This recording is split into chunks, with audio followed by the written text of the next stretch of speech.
Hey. Hello, everyone. How are we doing?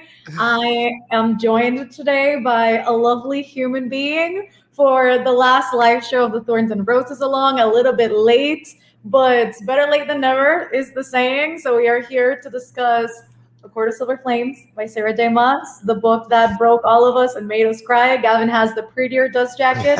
I have the generic Show it. jacket. I am just the peasant and he is the king, and that's what we're doing today. But Gavin, if you want to introduce yourself for the people that don't know you and might be confused by your name. The name, yeah. Yeah, that's true. I always wonder, should I actually put my name in here, or should I just go with the narrative that we put out, which is that we are just deeply in love? I mean, it's true. It's true. But I am Gavin from How to Train Your Gavin, and I like Mel, I'm a booktuber, but I'm also a person, okay? I'm also a person. We are both sapiens. Hello, we are not aliens, and we are not an illusion. Yeah, exactly. We're both sapiens. We're both homo. You know, it's just it's the thing. It's great. We love it here, and we are also married, so you're gonna get an extra special discussion today. You know, husband and wife discussing this incredible book. So there's that. It's gonna be very personal. Very personal. There's a lot that we could relate to in this book. A lot. A lot. What was the alternate title that you gave me when I asked you if you wanted to join? Oh. I remember when I first messaged you and I was like, Gab, do you want to join? And you said something hilarious. I did. You always say something hilarious, but that was particularly funny. Why am I seeing our messages? What is that? That's something I sent you. Yeah, that's definitely I forgot about that. I'm choking on my own saliva. This is hilarious. A chaos of sexy fashionistas. Oh, yeah. It's true. It's true. Yeah. This will be chaos because we are. Yes. Well, this is gonna be chaos. How are y'all doing today? How are you doing today, Gav? I'm knackered. I've been at work yesterday, today, and I'm at work tomorrow. And I just feel so behind on everything. I don't know what it is. I'm just like, as fast like moving as I'm going, I just feel like I'm going 2 steps back as well. So I'm good. How are you? I feel you. It's like I got all the time in the world, and it's like I'm behind on everything, but we're pushing through. So we're good, but we're pushing through. You know, that's the correct answer. That's the correct We're not complaining. We're not complaining. Not at all. No. Not at all. Life is great. Yeah. But okay, so let me put up a banner so that people know that the first portion is spoiler-free, so you don't got to worry about spoilers right now if you haven't read the book. But I hope all of you have, because it's been 2 months. It's okay. And you know what? You gave everyone so much time to read it. That was so nice of you. That was so nice of you. Oh my gosh, you treat everyone so well. Just such a generous soul. I try. As you should. As you should. I know that in Elsa and Anna. And don't leave Olaf out. He's right next to my washing basket as well. I hadn't seen Olaf. He's a right little creeper, though. He's a right little creeper. He keeps popping into videos. He's literally just, hey, sliding into the live show like. This is Olaf. I love the videos. That's it. Oh my god. Okay. Jumping into non-spoiler thoughts, what did you rate the book, Gav?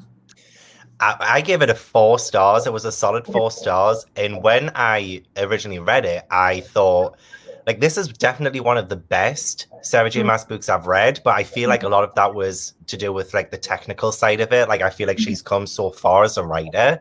And it was just one of those books, or is one of those books, that needs to sit with me for a little bit longer, because I just feel like, even like if I reread it later on, I just think there's going to be so much more I'll take from it now that I had so many like preconceived judgments about the book before I read it, especially about Nesta, that when I finally did give it a chance, I was like, well, this is like awesome, but I kind of don't want to give it the 5 stars right now. I don't think I'm at that place right now, but solid 4 stars, and it's a potential 5-star on a reread. Yeah, I agree with that. I gave it 5 stars because welcome. This is what we do on my channel. But for me, it was more of I already liked Nesta going into it. So for me, it was more of like let's see where she goes as a character and let's see all the healing that she has to do, because we've seen Nesta before and she's like a mess of a person. She's like rude to everyone. She literally doesn't want to do stuff. And she's like, do you want me to garden? Like, nah, like you'd go do it. Like, I don't care. And so I think, to me, I really wanted to go into the book and see where she came from as a person, because we knew nothing about Nesta, only that she was like the bitchy older sister that didn't do anything. And so I think that part of it was really interesting to me, the fact that it was like a redemption story more than anything. And I mean, the foreshadowing from the beginning of the book was just, I think SJM in this book really outdid herself with the foreshadowing, because it was freaking fantastic. So maybe if you were to reread it, maybe I think that's where the extra star would be. I definitely think so. It was mainly just, I mean, I haven't read any of the Throne of Glass books. I forgot what the word was. I haven't read those books yet. Tomes? That can also work. Tomes? Volumes? Yeah, I don't know. I haven't read those yet. So I don't know. Like, I feel like as soon as I've read her entire library of books, then maybe I will, push it forward. Because with a 5-star, I think I gave Akamath 5-star, actually. I think that's the only, because even Crescent City, House of Earth and Blood, I love that book. But again, I only gave it 4 stars. But on a reread, I think I would give it 5. I don't know why I'm reserving that 5-star for Miss Maas. It's just, I've given it to one book so far, but I feel like she deserves more. And I'm playing hard to get. I'm being a right little Nesta right now, aren't I? I mean, honestly, I feel you though. When I read Crescent City when it came out, I was like, oh, this is like a 4-star. Like, it's like, it was good. Like, it was fine. And then I read it for the second time. And I was like, wait, I cried more. I caught all of the foreshadowing, which was crazy. And I just fell in love with the characters like 10 times more than I had in the beginning. And I was like, okay, you're a proper 5-star. So I totally feel you on like waiting a little bit till you give out that high of a rating. I mean, I say like Jaleesa like gave it like 3.5 and stuff, and like I mean I love Jaleesa's taste. She's got great taste. Sometimes she's wrong, but that's fine. But like, I'm guessing that's why she's not on the live show, because obviously like she wouldn't last 5 minutes talking about it with us. But yeah, Jaleesa, I love you. Jaleesa, I love you. No, I mean, I can totally see why people didn't enjoy the book. I think on like the flip side, if you were going in already disliking Nesta, it was hard to warm up to her, because that like the self-loathing in this book, like the self-hate in this book is like a big part of the story. And she is kind of like a projector of that. Like if she doesn't love herself, she projects that onto everyone else, and she makes sure that everyone feels as shitty as she does. And so it's one, you can't justify it, and two, it's just like not the right move. So I completely understand why people continue to dislike Nesta even after reading this book. So I also feel like with this book as well, it made me not like recent Feyre as well. Like it felt like one of those books where, again, like Sarah J Maas has this great, and I'll not spoil it for anyone, but she does have this great way of making you think one thing about a character and then totally changing your mind about it. Yeah. So that's exactly what I thought about like Rhysand in this book. It just, I'm like, I didn't like it as much anymore. And I guess people might not like that as well, because it changes your mind about characters that you might have loved in the past. Yeah, I agree. I think a lot of what I saw going around as like the negative side of the book was the characters didn't feel like themselves. They were acting very differently, just read differently. And I think it has a lot to do with the fact that it was written in third person instead of the first person. You're used to seeing everything through Feyre's eyes at this point, and you're used to adoring Rhysand and loving more and, Amren and all of these characters. And I think having a little bit more of a objective view on like these characters was definitely interesting and like necessary at this point, because not everything is what it seems to be when you look at it from the outside in. And so I enjoyed that part of the book. I understand why a lot of people didn't though, because in my opinion, ACOTAR should have been written in third person all along.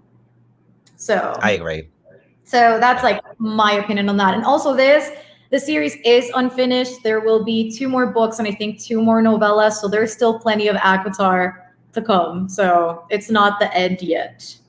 Not the end. Fortunately, I only started it last year, and if it was over now, I'd be gutted. 6 back stars for me, Cassian. You know what? I agree with this. Cassian in this book was hot. Like, this man did not hold back a single anything. No, he didn't. He did not. He was just like, Nesta, hold on. Literally, I mean, I mean, it might be a bit too early to talk about in like the live and stuff, but like even like all of those romance scenes, you could tell that Sarah J Maas went all adult for Nesta and Cassian, and I don't think their relationship or anything like that would have been made justice or given justice if this was still young adult. You know, I feel like this needed that added level of adult, because them two together, like I thought, not just physically but mentally, like I felt like those two just connected on a whole other wavelength.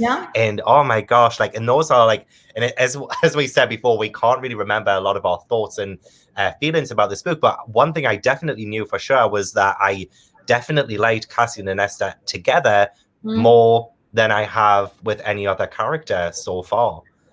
I agree, and I think when you look at Cassian, like Cassian is so hyper aware of what is happening to Nesta the entire time, but he does a good job at lending a hand without forcing it on her. And he's just like, I'm here if you need me, but I'm also stepping back because I am aware that this is your journey. And the fact that they are so in tune with each other in that sense, even before, you know, getting together in the book, is just incredible. And so the chemistry there was unbelievable. And like, I mean, the tension has been building for 3 books now, so once it finally happens, it's like, oh my god, like it's just fantastic. Yeah, when it finally happens, it doesn't stop happening. It's like it just happens over. It happens all the time, and it keeps on coming, if you know what I mean. Oh, I do. Oh, I do. Oh my god. But yeah, see, Delisa, you're not the only one. People did give it 3.5s. Completely understandable. Thankfully, there's nobody lower than a 3-star, or else I think I would have started crying. But the dragging Rhys part, I don't know if I'm the person that will drag Rhys. You can go ahead at it on the chat when the time comes, and we'll comment on it. But there's definitely stuff to be discussed about Rhysand in this book, because Rhysand was a character that I think for the first time in this book, we saw him outside of his element, and we saw him not being confident at all in anything. Like, he was just winging it. He had no answers, and seeing a more desperate Rhysand was different, for sure. It was scary. It was actually a little bit scary because, again, like, it was having a totally different viewpoint of Rhysand, who, yeah, as you said in the previous 2 books, he had a little bit more control and he had more answers and he could actually help. And in this one, he was so desperate and helpless that, yeah, just seeing that different side of him, it was scary for me to read. And there were some things I really did not like that he did. But I mean, I'll always forever remember my love for Rhysand, especially in books 2 and 3. But yeah, this one I was just like, I'm not a fan. Just take a step back, let Nesta and Cassian come back into the spotlight for just a sec, and then do your thing. Yeah, and I think that's why it was so useful to kind of step back into third person this time around and seeing it more objectively, because even though, you know, we joke around like, oh my god, Rhysand invented feminism and like the king of agency, like, you know, it's stuff that we've been seeing for like so many books now. It's like, but he really is super incredibly controlling. Like, he wants to control everybody's lives, everybody's moves, and he sometimes doesn't give people a choice for as much as he preaches giving people a choice. And so I think in this book that was very, very prominent, which was, again, it was scary. Like, it was wild. It was wild. It was a crazy time. I feel like SJM should go back and write the entirety of ACOTAR in third person. I agree. I love the writing style of this one. As I said before, like, technically I felt like this is one of her stronger books, and I would love that. Definitely get a more objective viewpoint from Feyre in the first 3 books would have just been so helpful, because it definitely didn't help our viewpoint of Nesta and like before coming to this. But I mean, you said that you did like still like love Nesta from before. For me, it was essentially I'm getting the facts and information about Nesta from Feyre, who can be an unreliable narrator because she doesn't know everything that's happening in Nesta's life or anything that really has. Because what I've noticed as well, like again, I'm not going to spoil anything just yet, but like what I've noticed is that a lot of the times with those interactions with Nesta is that she would see her, or at least see the problems with her attitude, and not the problems that, you know, forced Nesta to act the way she did. And I felt like as a reader of the first three, I also felt that because I was in Feyre's head. So going into this one, I just felt like, wow, like everything I knew from the previous books, like is kind of shifting. So it was really interesting. I went on a bit on a tangent there. I'm sorry.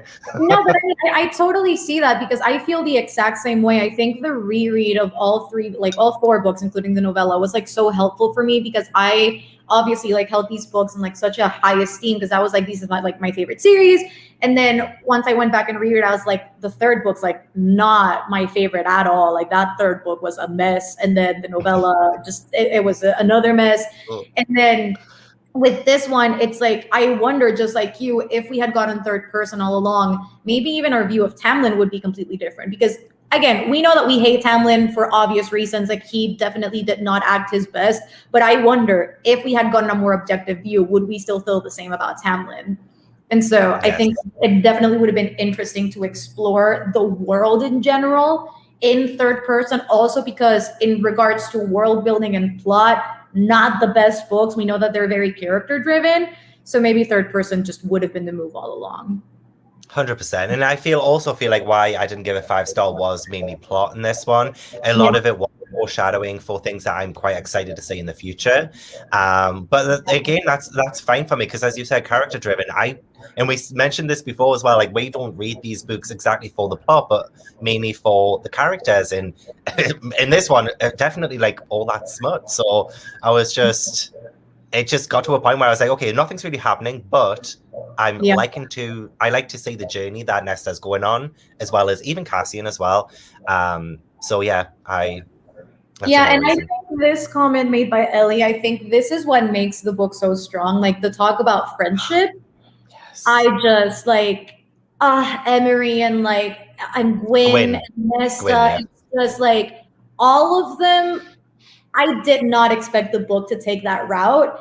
And I just love the way that SJM kind of built an entirely different like group with an entirely different dynamic with Nesta. That again, it's just very empowering for women, and it lets you know that like it isn't hopeless if you have kind of like a more difficult journey. And I just love that and the integration of mental health with that group as well. It shines so bright. It does, and it did show that importance of the friendship. And I don't know if maybe Sarah J Maas was watching like you guys, you know, like doing your reading sprints because we had the reading. Like I love the part with the reading. I'm like, was this inspired by Mel's like reading sprints and like with Jaleesa, Kristen, and Christine? Like this just it just like felt that way. But I definitely think one of my favorite parts was that female friendship and the fact that Nesta had some people who she could actually talk to like on a level because they have experienced so much of the same that just for Nesta to, because you felt her personality shift. I felt like her personality shifted as soon as she met them, and it just I don't know, she transformed and it was like so inspiring to watch.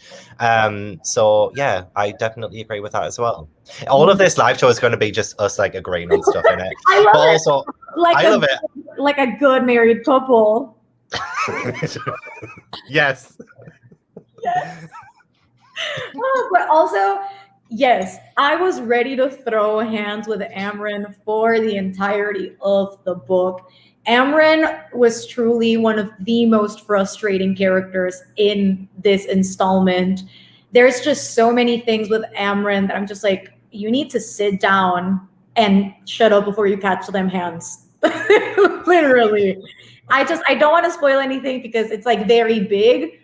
And I am afraid that one of the bigger things that Amren said after the weapon making, very vague for the people who haven't read the book, I fear that it's gonna come to fruition because I feel like it was also foreshadowed in Aqua War. We'll get into it in a little bit, but yeah, Amren was not my favorite in this one at all. Yeah, and it definitely contributed a lot to like Nesta's, because they used to be friends, right? So I feel like it definitely contributed a lot to Nesta's own issues with abandonment and also like isolation. And it just peed me off. Yeah. But yeah, Rhys was definitely interesting in this book. In my mind, I was trying to imagine what that's like as someone who had no control for most of their life to getting to a place where you finally have some.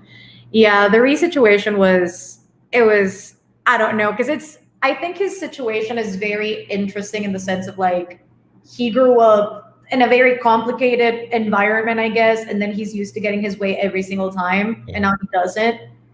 So I think it was a very reckless Rhys that we saw this time around. 100%. But yeah, I think it was definitely like because of fear and desperation that he was about to, yeah. Yeah. Yeah. Yeah. Yeah. Scenes about Rhys, I really hated him in this book. I don't blame you. I can totally see why. And Feyre is a reliable narrator. Like, again, you just want to sympathize with Feyre the entire way. So anything she hates or anything that she is sad about, you're like, oh my God, I hate it too. And you don't really get to step back and be like, okay, how would I feel being there if I wasn't Feyre? Because like in reality, when you're reading, like you're Feyre. So yeah, we are just like Feyre in general, but like any kind of like first person book, I always like, it's probably why I do like third person a bit better, because yeah, it's that intent from Sarah J Maas when she's writing like, oh, I want Feyre to feel this way, so the reader's going to end up feeling this way.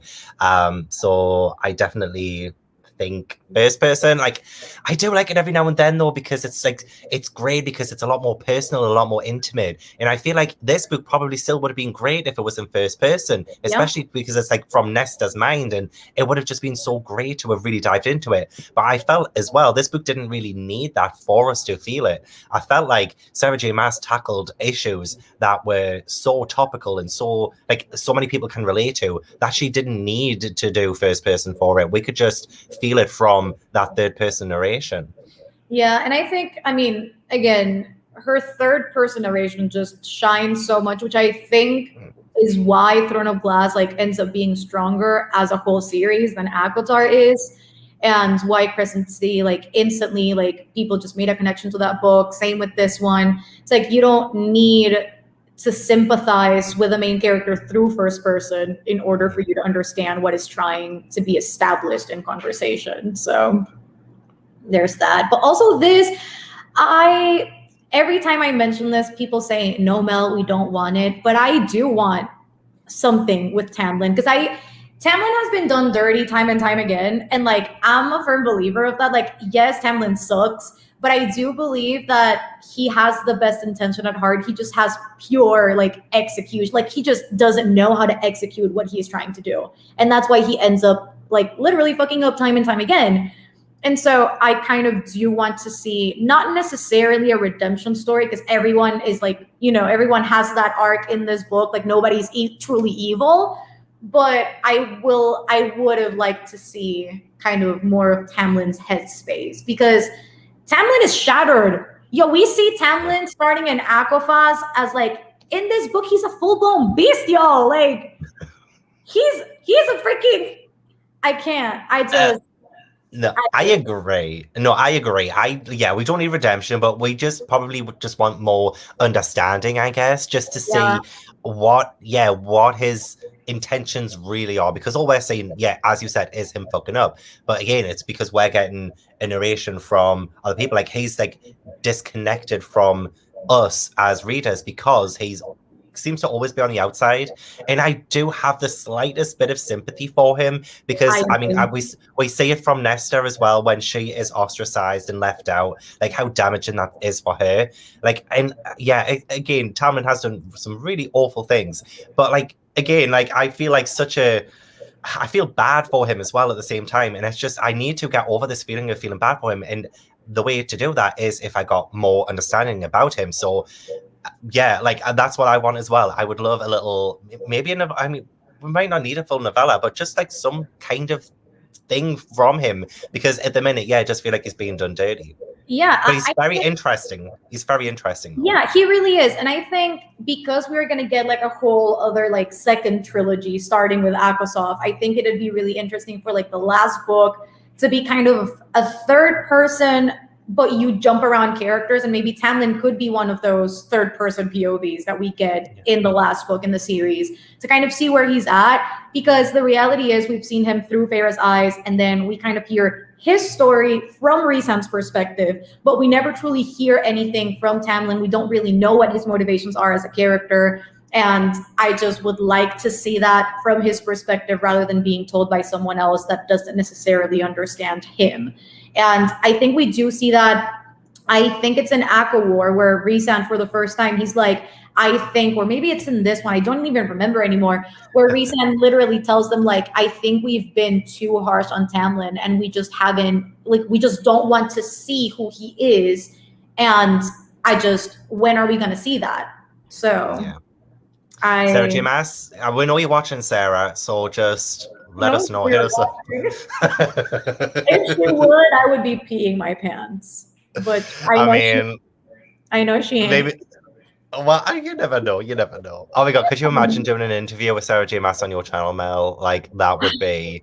Yeah, I would literally pee my pants. Like, I was literally thinking, like, I see you doing, like, you're in conversation with, and it's just like, if I were, I just want one, and it's with SJM. Like, I don't care about any, like, that's it. That's like... We're going to make it happen.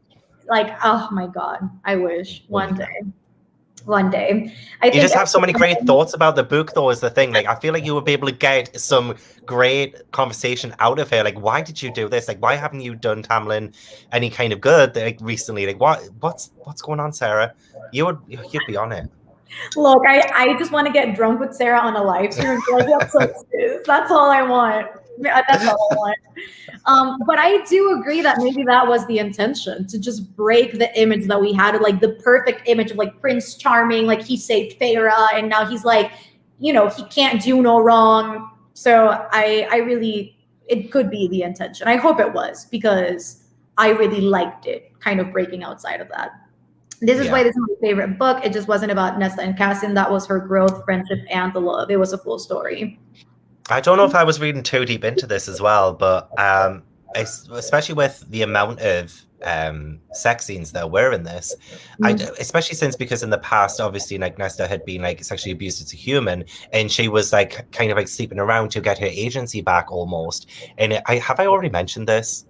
Have I already said this? I don't know why, but I feel like I'm repeating myself. Have I just said it? Like, because I feel like she now is like have I already said this? Am I having deja vu? I might be having deja vu. But maybe it was in your vlog that you just watched. Maybe. No, I don't think I mentioned this in my vlog, you know, because I was thinking of because of the vlog. Anyway, I felt like there was like that much because sex is like different for Nesta now. Like, it felt like more about her being free and more in control of herself, because every single thing that Nesta has to put up with has never been in her control to begin with, which we've mentioned before. But like, we even start this book with her, and I don't think this is a spoiler because this is like literally at the start, but well, kind of at the start, when she is forced to live at the House of Wind, and like these are your options, Nesta. You either get banished to the human world or whatever, or you have to reside imprisoned in the House of Wind. And like, again, like, her own family are taking her control away from her, and like, I feel like the romance with Cassian and like the amount of times like they have sex and stuff, it's just like, this is just her way, or at least the way it becomes, is that she is becoming more free and more in control, and this is like her feeling liberated, and this is about her and nobody else, you know. It's like, I agree. That was her. I think when I was reading the book, I was also like, am I just making shit up to justify the fact that this book is so great? Yeah. Like, am I just looking too much into it? But I felt the exact same way of like, Nesta has not had an ounce of control in her life ever. Like, ever since their mother passed away, like, Feyre was the one that took over, and then she was just sitting there being the mean sister, and then, you know, we're going to switch to spoilers right now. Hello, we're in the spoiler section. If you haven't read the book, you can stay. If you want to go, that's also fine. But this is the point where I switch to spoilers, just in case you haven't read any of the books, because I am about to say, when she fell into the cauldron, like that was peak no control. Like I just became something that I did not want. I am thrown into a life that I did not expect, that I would have never wanted to live. And so I think she kind of, the substance abuse part of the book, which was also such a big part of it, and the self-loathing and the sleeping with people, because it wasn't only Cassian, like she was sleeping around with other men. I think that was her kind of taking back a semblance of control that she never really had. And again, self-destructive tendencies. But at the end of the day, she felt like that was the one thing that she could control in her life because everybody else was taking over. And especially since she had nobody to talk to, every single time her family came into this, they could never see what the problem was. They just saw Nesta as the problem. And that was something that I felt like she ended up retaliating more against because of that. So with like the substance abuse, the sex, it's like, they saw that and they were like, okay, so you've got two options. You're going to have to be banished or you're going to have to be imprisoned. It's like, again, you're taking away her control. Like, why don't you actually help her? You know what? That just like infuriated me from the beginning. It started why I didn't like Feyre and like Rhysand as much, because it just felt like they didn't know how to handle Nesta or like take care of Nesta and just force her into these solutions that they thought would help. And it paid me off. It did.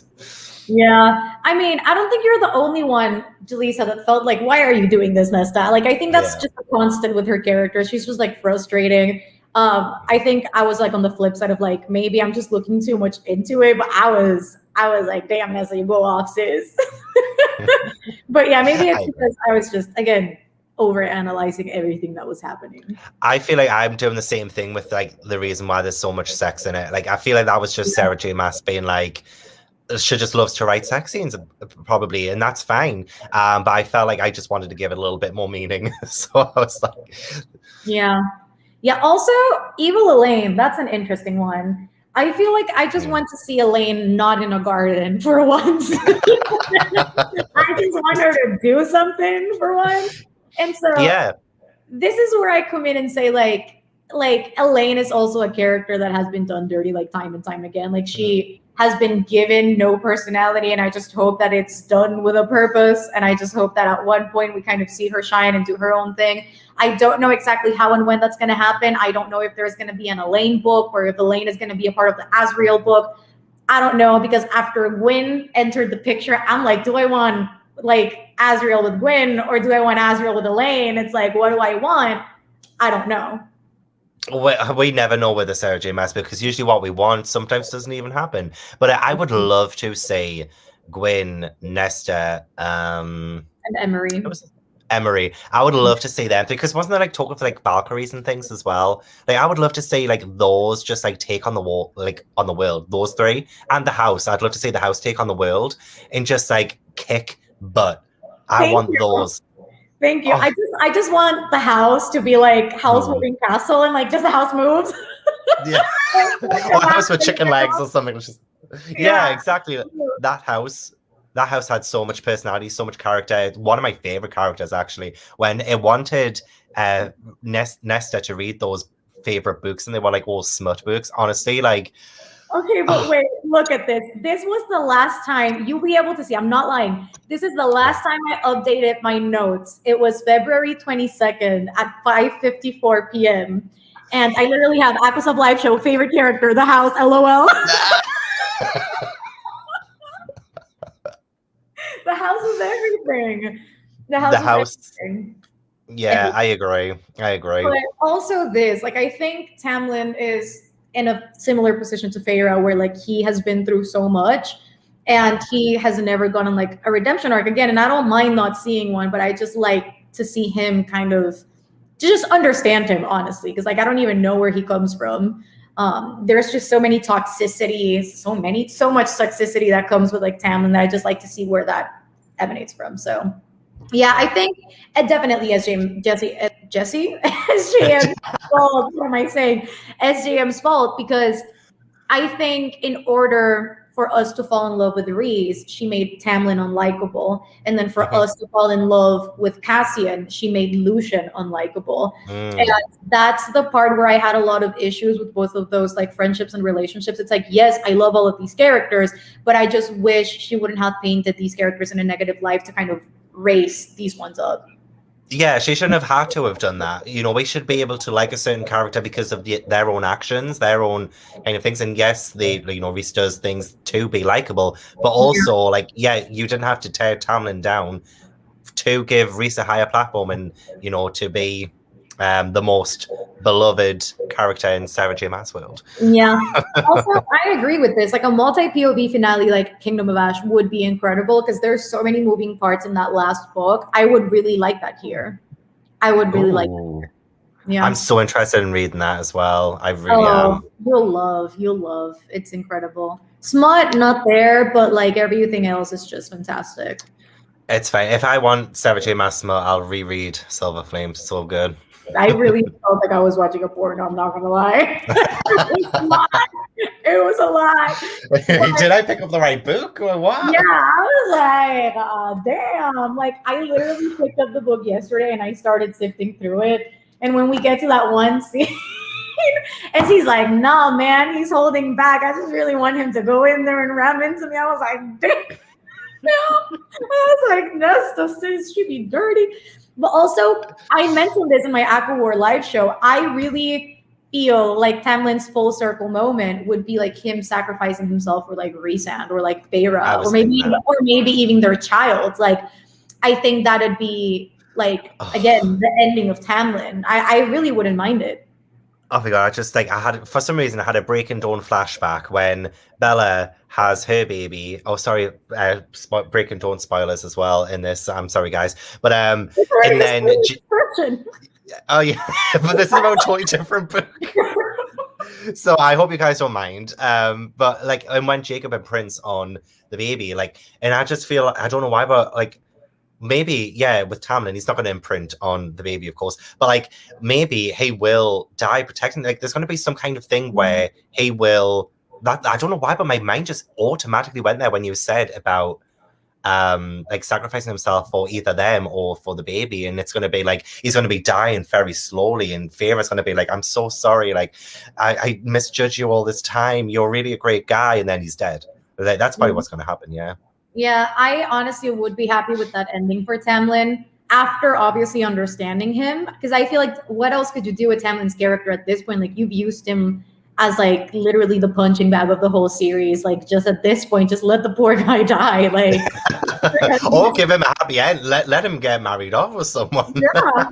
No, you're just like, well, married, no, die. See, here's the thing. Like I know this is like Sarah's like baby and like that's why there's like not much pain in here, like nobody dies, like nobody can stay dead in the series, like not Amren, not Rhys, not Feyre, surely not the baby, like nobody. So it's like at this point just let someone die. Yeah, that's true. Oh, well, hopefully not until the end, because if there's going to be like 2 more books, I'm like, I kind of want something big to happen in the next one at this point. Like we did in book 3 because we had the war, but even then, I wasn't that riveted, and like there was like one major death that affected Nesta. Obviously, it was their father's death, and I felt like that was so like brilliantly handled in. Because I read Frost and Starlight for the first time before I read Silver Flames. Yeah. And even in that, there was like moments where Nesta was watching the fire crackle and it reminded her of her father's neck snapping. And it was just little things like that that was just like, oh gosh, like I honestly, my heart tore in two for her. But yeah, like that was probably the most impactful death because of what it's done to Nesta. And I do feel bad for their dad as well, in a way. Like he comes in, tries to save the day, and then he's gone, he's dead. Yeah. That's what you get for trying to help. But yeah, it's going to do a lot for Nesta, I think, and it already has. So, but I would like some kind of major death now. I don't know why, but I'm that kind of sadistic reader. I like messy. I mean, same though. It's like I really would have wished that Amren stayed dead on ACOSF. It's like what she's not doing anything but stirring the pot at this point. Like my thing with Amren in this book was mainly, and this was also talked about in ACOSF, where she says like, oh, Rhys, you could be the High King of Prithian. You could be the one who, mediates all of the High Lords, and you could be the king of everything with these magical weapons that Nesta made. It's like, Amren, shut up. Just, stay dead. You literally have no power now. You're useless. You're just stirring the pot. Just stay dead. And or stirring the cauldron. It's like just I don't know. Amren really frustrated me in this book, and that whole thing with Rhysand being High King, I'm still iffy about that. I don't know if I want it to happen. Yeah, I'm not too sure myself either. But Amren can die. Amren can die, honestly.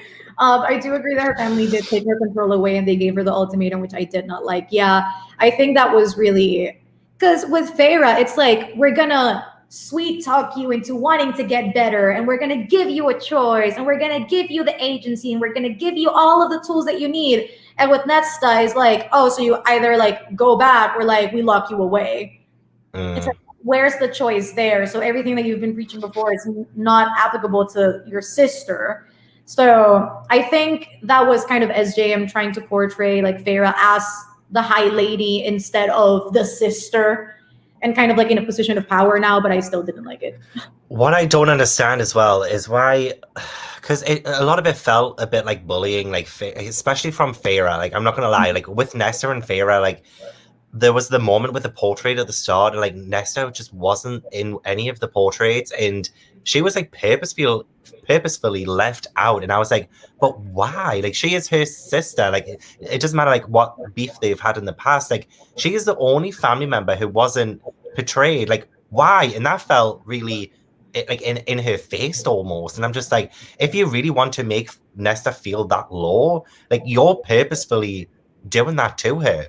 And I hated that so much. But I did it did mean that the end was so sweet. It just made it so much better. Everything was that moment. It was that punch the air moment where one, they finally say I love you to each other, but two, Nesta has a portrait. And I was just like, but why did she not have one from the beginning? I don't understand. It's it was tough love right from the beginning. And I think what Jaleesa said is perfect. I think their relationship truly represents how families are complicated, and it's not always as simple as meets the eye, and sometimes people just don't like each other. Even if you're family, that doesn't mean that you need to like each other, you can't just override people's personalities, and that's the sad part, but it's the reality. And I think you, I kind of dislike how we had to go through all of that to get to that final point where they're finally understanding towards each other and they love each other, and Nesta sacrificed her powers for the baby and for Feyre. And we saw kind of that moment of, I finally accept you for who you are, and I accept myself for who I am, and I'm willing to give this up for you and your well-being. But I just don't like that it, took all choice away, and just it was not a cute moment. But also this, they were manipulative towards Nesta. Again, it was the stark opposite of what we had gotten with Feyre, where she got all of the choice and then Nesta got none.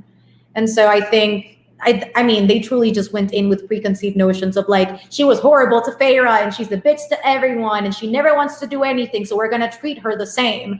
And it's no, she's just going to keep closing off and she's not going to want to do anything because you're treating her like crap. So just one evil and another evil doesn't make a good thing. You're just going to keep fostering that hatred towards Nesta. So it's just all over the place. Great. But Gwen and Emery do deserve everything. And getting into the part of friendship in this book, I truly loved, because it was realistic to me how these two befriended Nesta, and they were a completely separate friendship group from the inner circle, because Nesta doesn't fit in the inner circle. They all have notions about who she is or who they think that she is. And I don't think she would have fit in as well with them as Feyre once did. And so I'm just so happy that SJM gave these characters their justice and gave them their own little place to be themselves and to heal, honestly, because all of them come from different backgrounds but similar stories, and they all, share in their grief and their traumas, and just a lot of just heartbreaking stuff. And I just, again, like how empowering this journey was for all of them, where even if the world is against us, we are here for each other and we can move forward together. And that part was really empowering, which I liked. I liked how they did slowly start to train with Nesta as well, but also how like understanding Cassian was to them about them being around like males. Like it did feel like, I don't know, like there was a lot of different kinds of journeys in this and a lot of different ways that they could heal, and they heal like so differently, like their journeys are so different. But I feel like if anything Sarah J Maas got right, it was definitely them.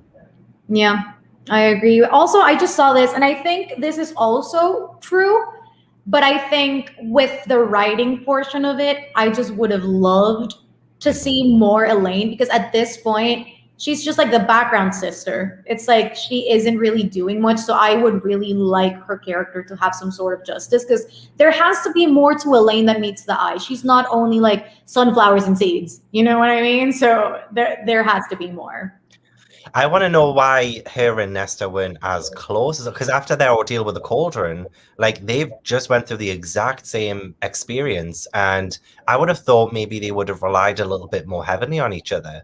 But it just felt, I don't know, it just feels like there's a part missing. I might have missed something, but it just felt like there was a part missing, like that they've just drifted. And I would like to see what Elain's going through and what she is personally thinking and experiencing, but two, like what her relationship is with other people, because at the minute I don't know what she is doing with other people. So yeah, it would be great to just get more insight into her and Tamlin. I feel like those two are the top two people I want to know more of. I mean, one of my theories for a while, but I don't think it's gonna happen, just because like Tamlin was already with Feyre, and that would be extremely weird. But for a while, I genuinely thought Elain would have been a much better match for Tamlin than Feyre ever was.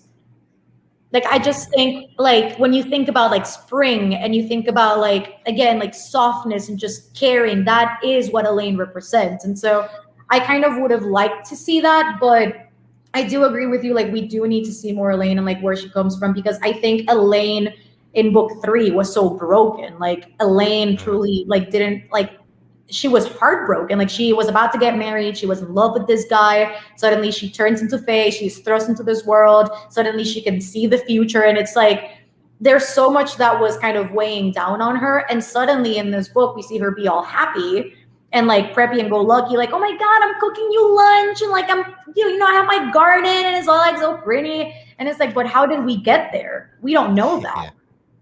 So we don't. So that's why I feel like it just, it feels a little bit like ridiculous for her, because we have Feyre, who we understand. We went through like 4 books with her, and with Nesta now we have so much insight into her. And Elain, she does feel like the ridiculous like one in the background that we just it's just in the garden. And like I would love to be able to humanize her a little bit more in the future, and I want Sarah J Maas to be able to tackle that. And I feel like she can. After this book, I feel like Sarah J Maas can definitely give Elain some purpose. Exactly, Jaleesa. Yeah, I agree. Like, grief and trauma manifest differently for everyone. And sometimes it's very, out there, like Nesta's is, and she is kind of exerting that into the substance abuse and the sex. And Elain's is much more silent. Like, she doesn't really show anything. She doesn't like to share her feelings. And that's depending on how you look at it, it could be potentially worse than just being outward with your pain. And so I just think we also need to see Elain's like healing journey, because she can't be there yet. Like, out of nowhere, she can't just be there. So I'd like to see some agency and personality as well. Yeah, that's why I think there is Silence for a Purpose. And it'll be really interesting to explore that, because it'll be so different to what we saw with Nesta and Feyre. Yeah, I also was super mad at this. There were a lot of scenes with Nesta and Elain that kind of made me mad and really sad at the same time, because you see these two sisters being so tight for like so many books now, and that Nesta would give everything up for Elain, and I think they were constantly at each other's throats in this book, and it was so heartbreaking to see Nesta not only be incredibly rude to Elain and be like, I don't give a single crap about you, like leave, I don't want to talk to you. And then Elain being like, I'm sorry, but I don't think what you're doing is right, and like you just need to get over it. It's like, it's not that easy, Elain, and you should know this by now. I'm not gonna lie, I totally forgot that scene. I'm telling you, like, I'm seeing these comments and it's just like war flashbacks, honestly, when I'm seeing it's like, and I also have my notes here, like, just in case I want to like reference anything specifically, but yeah, one thing I do remember, especially with like Elain, in fact, with all of them, is the gift giving. I think it was for Feyre's birthday. yeah. And Nesta couldn't really do anything because like she didn't have access to funds or anything. But I just felt even more worse for her there. But like also Elain was involved in that too, and it felt like Elain and Feyre had gotten so much closer, and Nesta was still again on the outside. And I would feel like so bad about that if I was Nesta. Yeah, I think this part is like the peak, and it's like none of them had control over what happened. If like when we're putting it realistically, like Nesta, Feyre, and Elain, none of them had choice over what happened to their family. None of them had a choice in how they were living and the circumstances that they were at the beginning of the series. And I think the choice of stepping up and doing something was definitely there. But again, these things harvest in people so differently. And Nesta is a very, like, she held a lot of resentment and she held a lot of grief. Like, she was the closest to her mom and her mom was abusive. It was just, there was a lot there that I can understand why she didn't make the choice to do so. But you can also see, because it's been mentioned in the books, how she even had resentment for Feyre because Feyre was the one to step up. So it's complicated. It's not as simple as meets the eye. It's true. I feel like that was probably in response to Dany's thing. Yeah, that's true. Like, even on the first book, you see that like their mom asked Feyre outright, I want you to protect the family. I want you to be the caretaker because your sisters are not able to do that. So it's just messy. It's just messy all around. It's complicated. Can we talk about Rhys being the king of the courts? What am I saying? Courts? I see that. I also see that happening, but I don't know how I feel about it. Yeah, I don't know. It just feels like he's getting a little bit overpowered, maybe. No, too empowered, maybe is the word. Yeah, too powerful, I guess.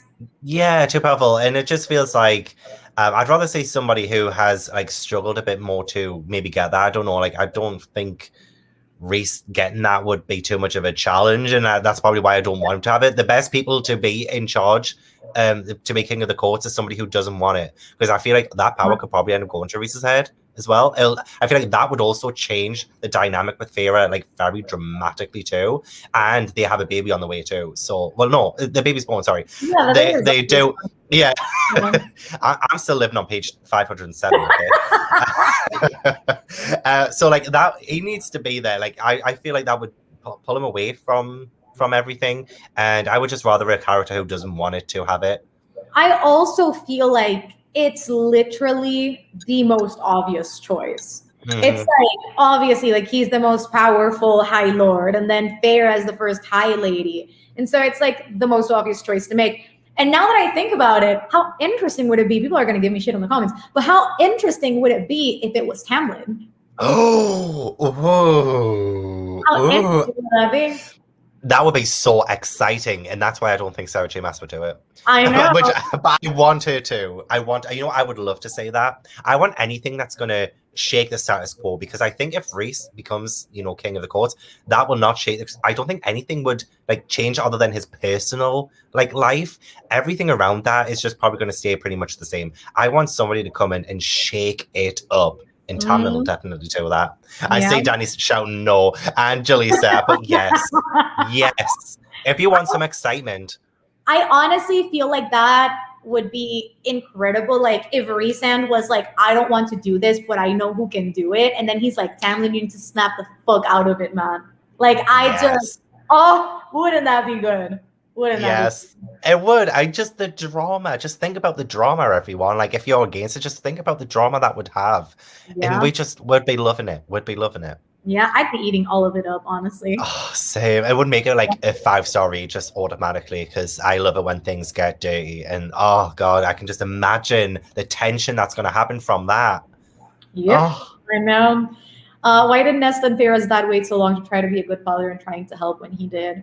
Again, family dynamics are complicated, and I don't want to say I understand it because it's also like you can't really justify the actions of a father who knows what his duty is as a parent and they decide not to step up. But I think it's also very realistic to highlight that in the book and just say, you know, complicated family dynamics exist. Like not every family is going to be perfect. Not every family is going to have perfectly married parents. And I think that's kind of the highlight of that. It's just like it's meant to be imperfect.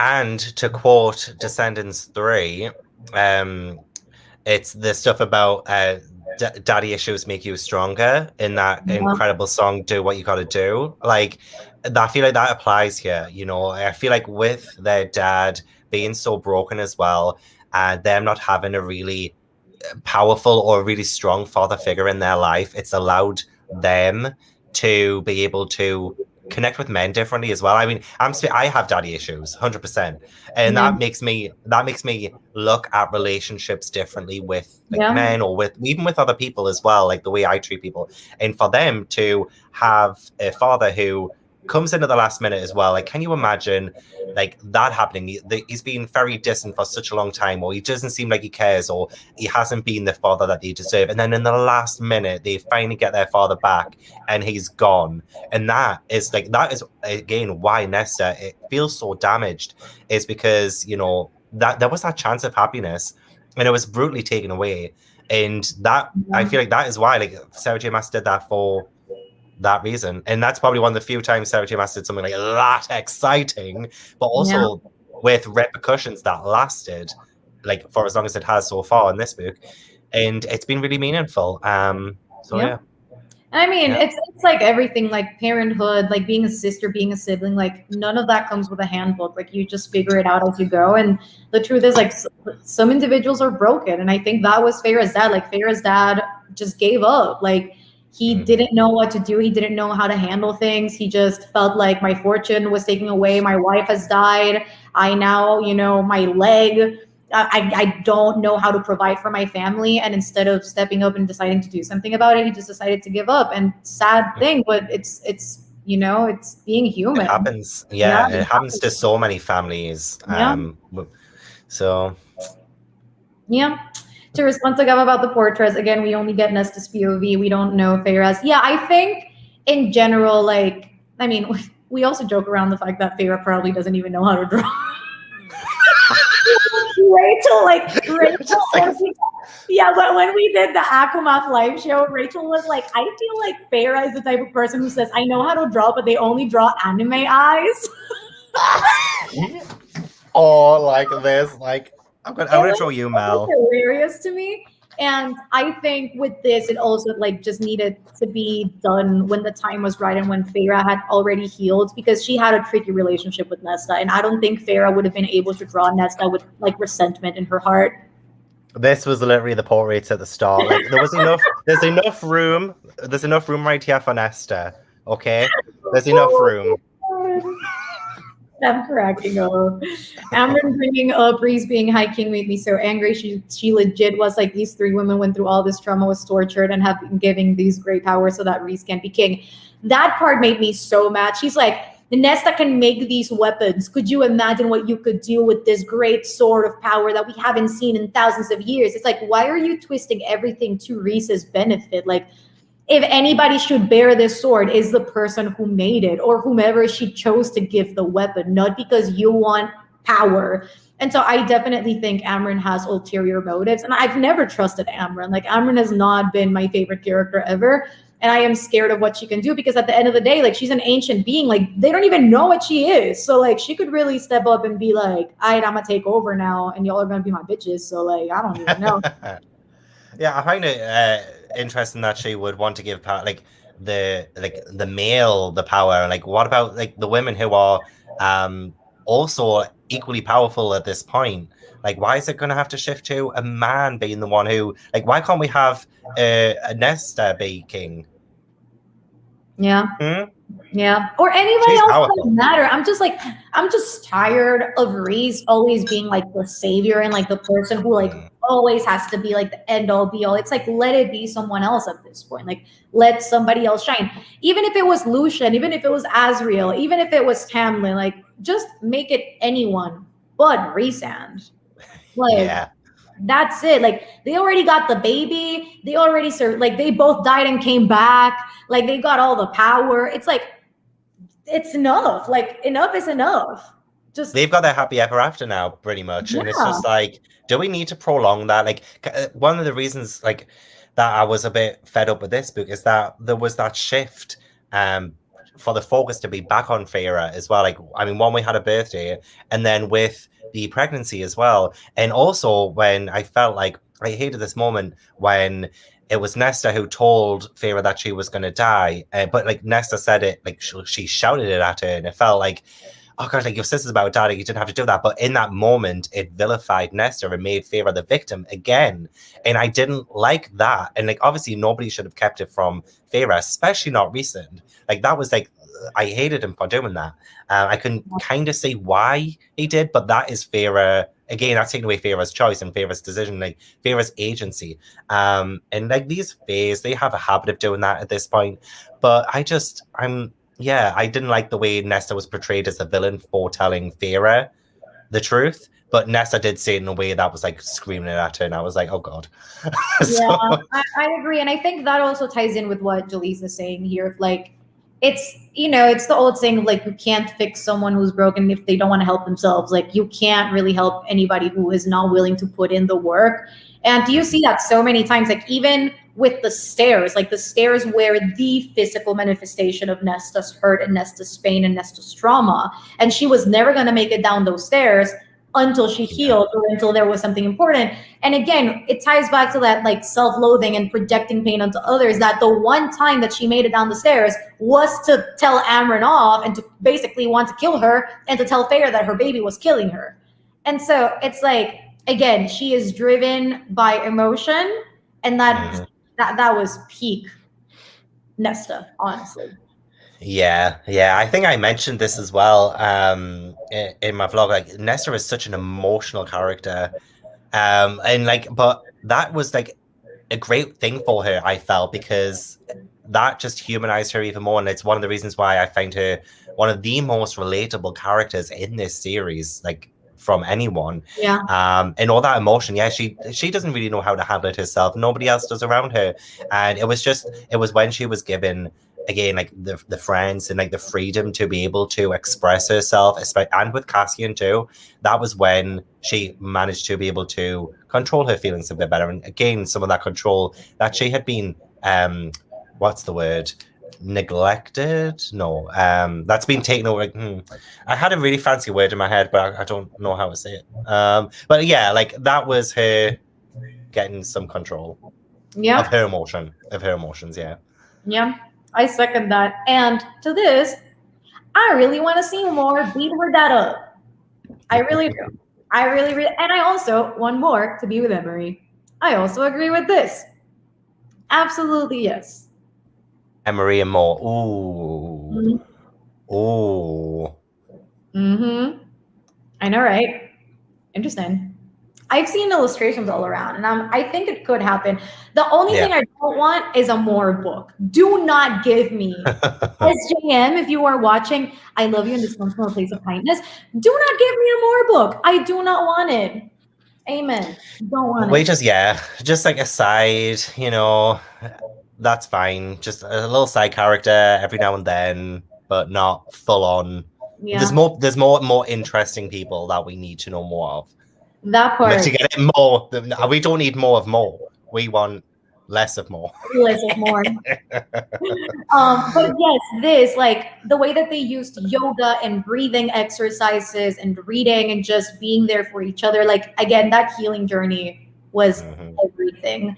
And just, I am the rock against which the surf crashes. Nothing can break me. It will always stick with me. And it got to a point where, I mean, I sometimes talk about this, but like my anxiety was like really bad during that time. And like I read the book and I was like, this is gonna be my daily mantra. And I literally woke up every day and I was like, I am the rock against which there crashes, nothing can break me. It was just really good. I love that. There's loads of really great quotes that you can get from this. There's so many like didactic lessons to learn from it. Yeah. I love that quote. I can't even remember that quote, but I love it so mumuch. I'm gonna have to write that down. But I mean, I don't think it's gonna happen. It would be weird. Like, oh my god, yes, I slept with your sister, and I'm gonna sleep in. It's weird. But I don't even know what's gonna happen. Because I don't know if you've read the extra scene like the bonus scene with Azriel.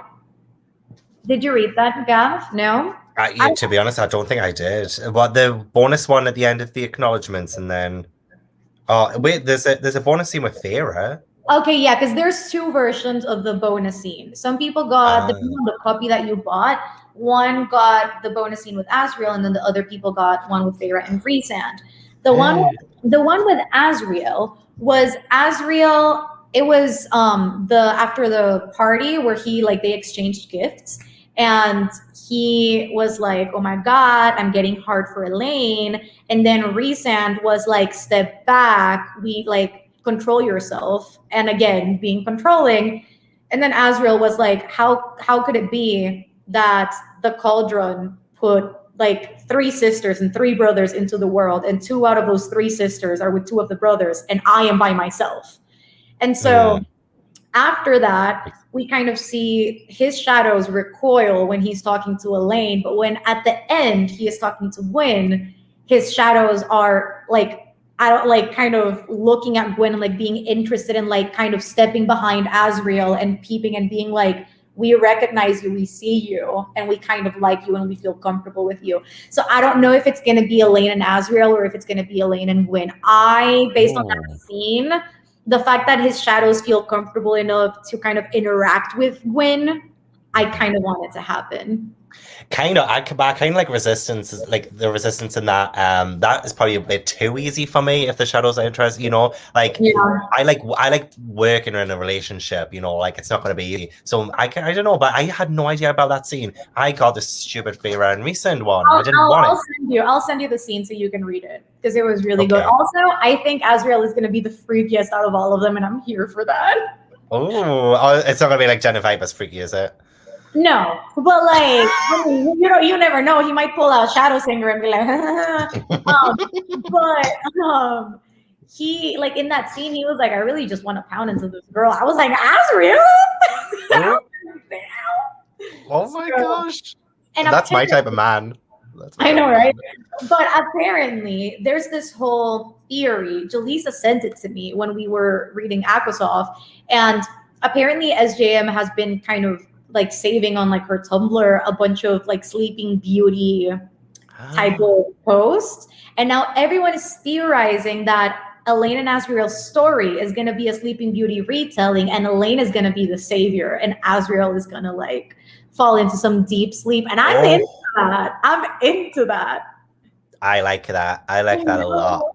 I'm kind of hoping that happens now. Last theories, people have so many theories about the parallels between Aurora and then Elain. I'm gonna send you this link, Gav, and you're gonna have fun.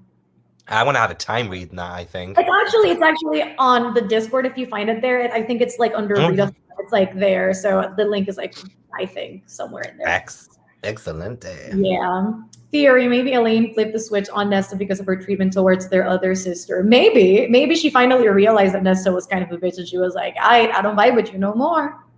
That's why, and again, that's probably why I don't like Elain and Feyre as much anymore, if that's the case, because they're just seeing Nesta's behavior, not what is causing Nesta's behavior.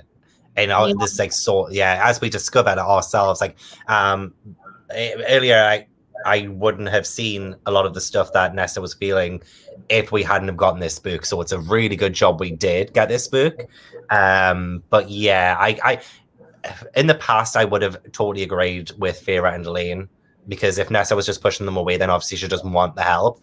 But I feel like now we've got more insight. She definitely does. And They should have just like been more there. But again, as you said, family dynamics are different and complex, and it's a hard one. It's a hard one because like the way they act, the way they do things, they've done it now, and it's like whatever I think, yeah, it's what's done is done. Whatever I think and whatever I think they should have done is not what they've done. But then they're not me, and I'm not them. So it's like I'm trying to project what I would have done in that situation onto them when maybe I shouldn't, because they have a whole history with Nesta and they know him more than I do. But like now after reading this book, I feel like I know him more than them. So yeah, I definitely think. Would he be the High Lord if he died? Maybe Lucian, because Lucian he has no power over the Autumn Court because like he's like the last in line, and like he's not even the rightful heir of that. So because he ain't even the child. But maybe it could be Lucian. Maybe if he wasn't in the what court is he? Is Helium's son the day court? Yeah. Honestly, I'm terrible for details. Courts. Yeah. Couldn't tell well, you. Also, I just posted the link for the Tumblr post for anybody who wants to peep the Sleeping Beauty thing. It's the last link in the chat. I need also, I just need to say this. That human queen was the dumbest villain ever. That human queen really said, I just want my beauty and my youth back, so I'm going to kill everyone off because I just want to be beautiful. It's like, why are you the villain of this story? It's the dumbest reason. Is that the one who went into the cauldron and came out as an ugly woman? Like, yeah. Oh my God. That is like, that was like probably like great humor. Like I love humor like that. Like that was exactly what she deserved. But like now we're gonna get some kind of like, I don't know, like isn't she like now trying to get the objects? Was it like the mask and the she was trying to get the mask, the crown, and then the what else was it?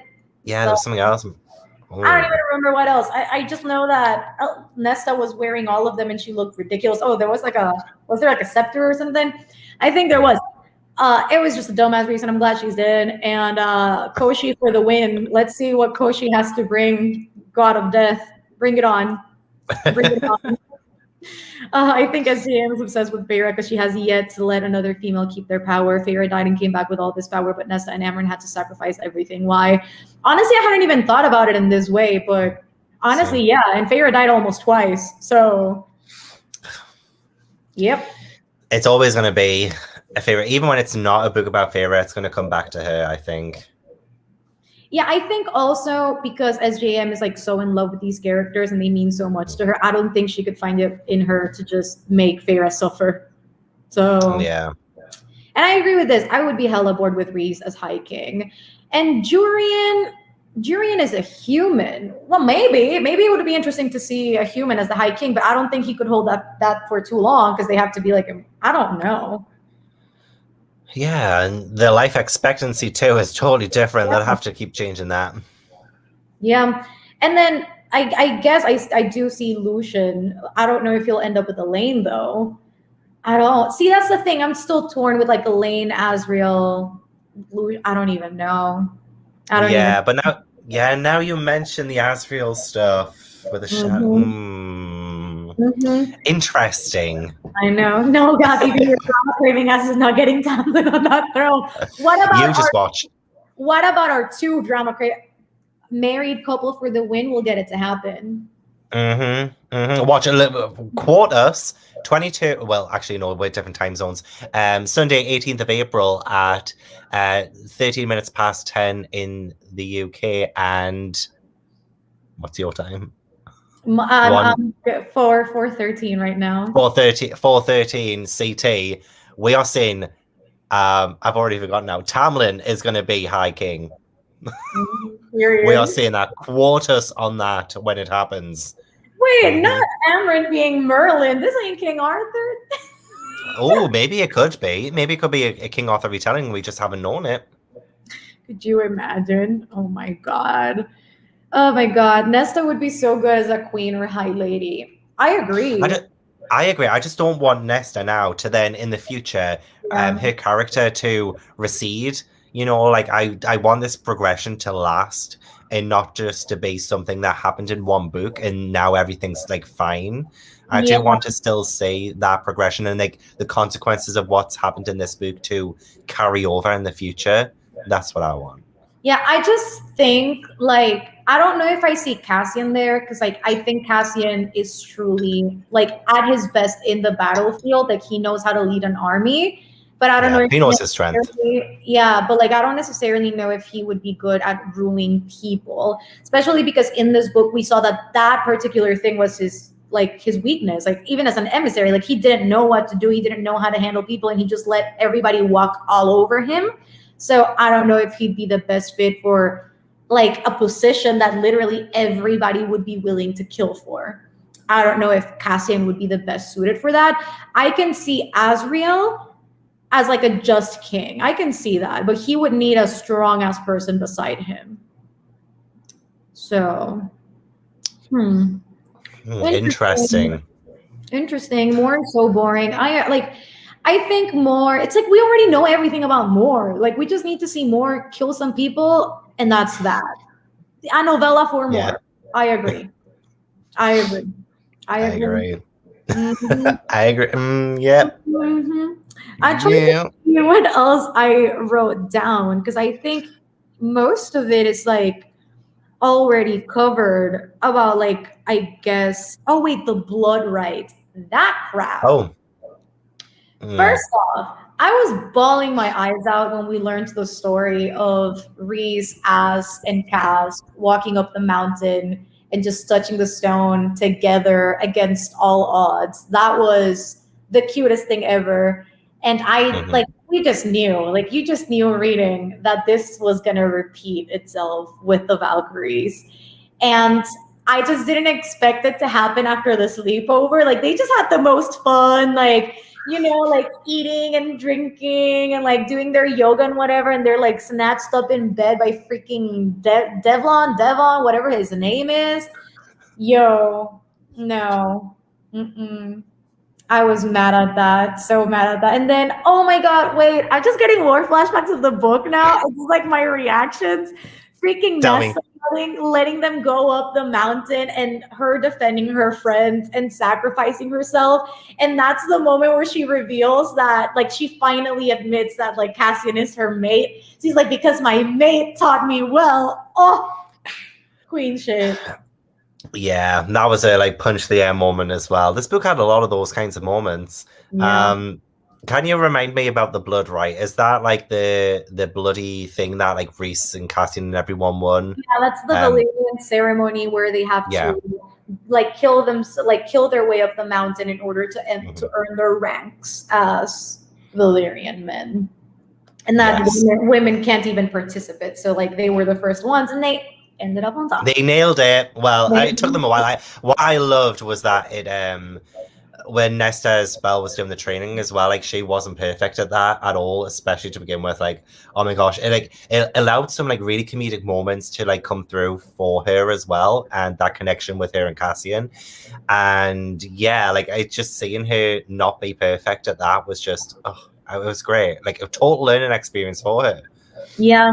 And I mean, along with the training part of it, I think that I will admit that crap made me so mad when Cassian was like, stand up, you're going to train. And she's like, no.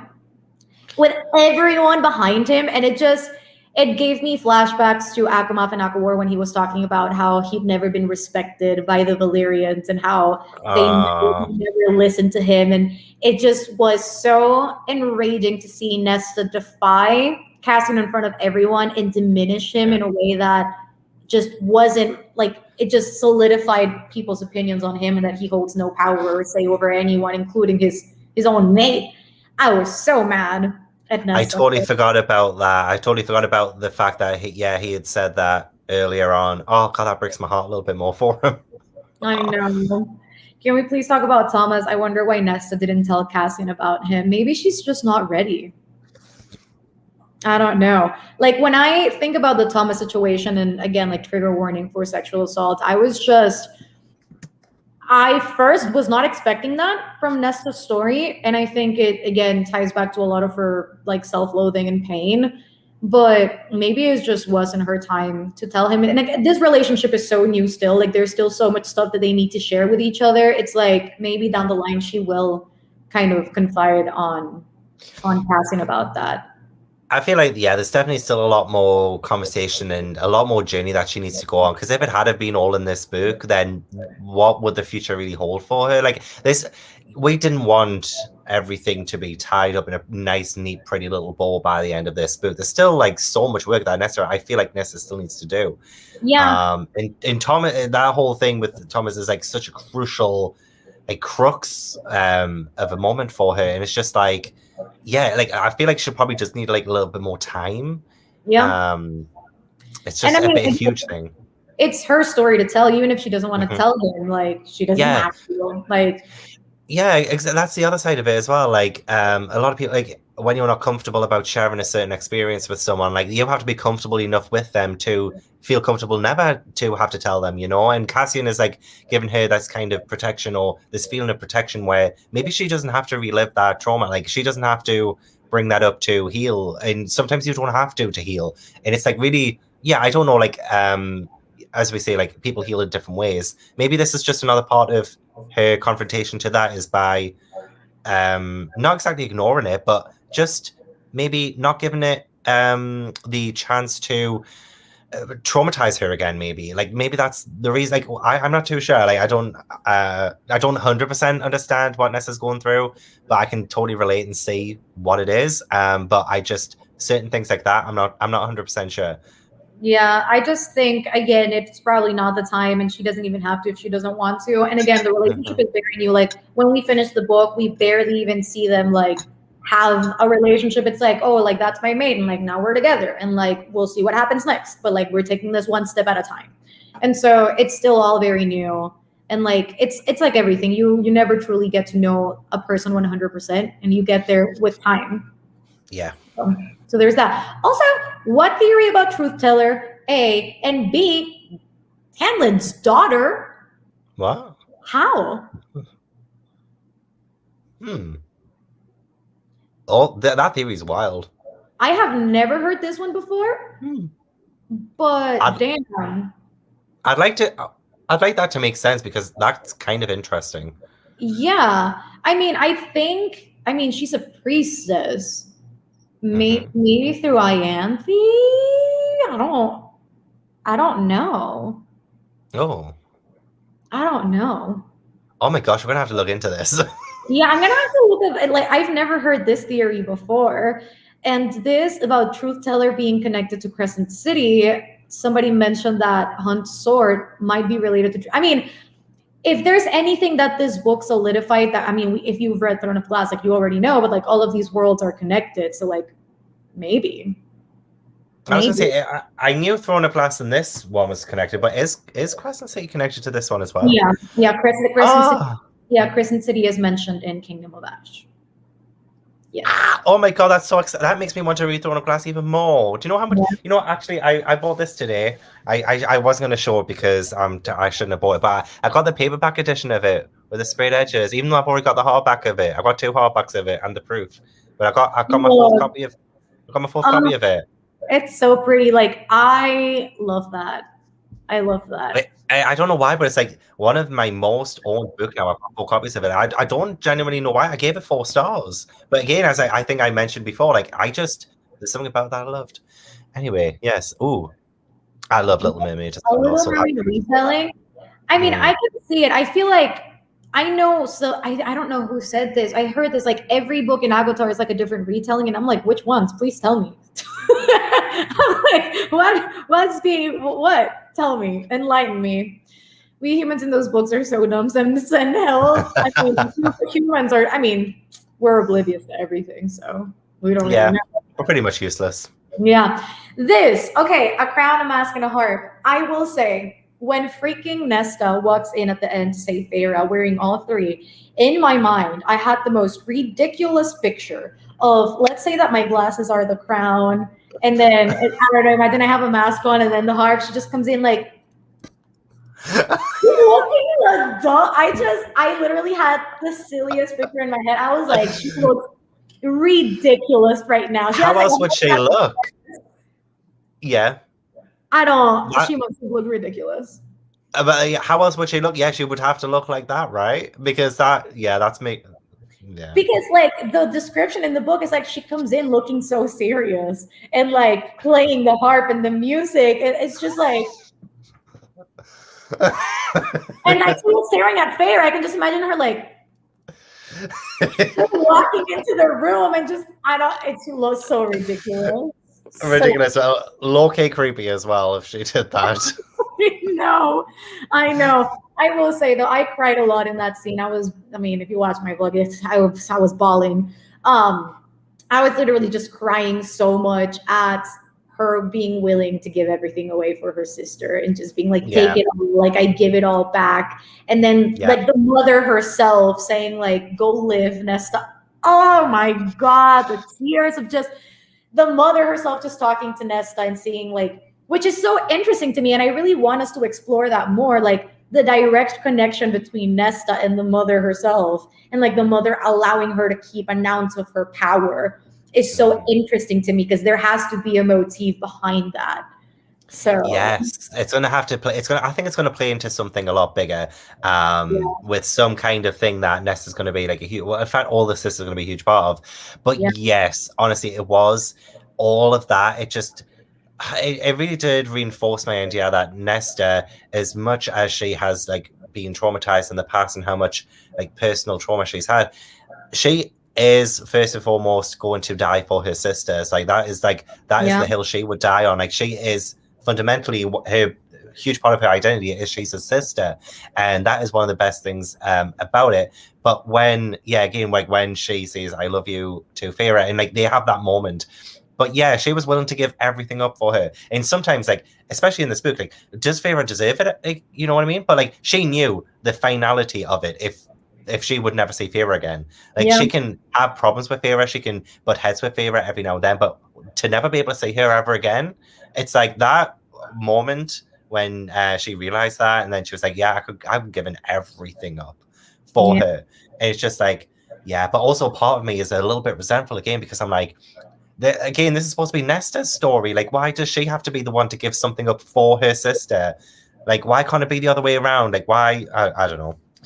I mean, I guess if I really look into it, it just might have been like Nesta decided not to help the first time around. And so this time around, she chose to sacrifice herself and to finally help, I guess is the way that we could look at it. But still, I don't know. I feel like I like the fact that these books are now in third person because I feel the stakes are truly just higher than ever because this time around, they are not dealing with a king, a random person with power. They are dealing with actual gods who are here and like have more power than anybody else and who are highly manipulative, and they found ways to stay alive for so long and they want to take what's rightfully theirs back.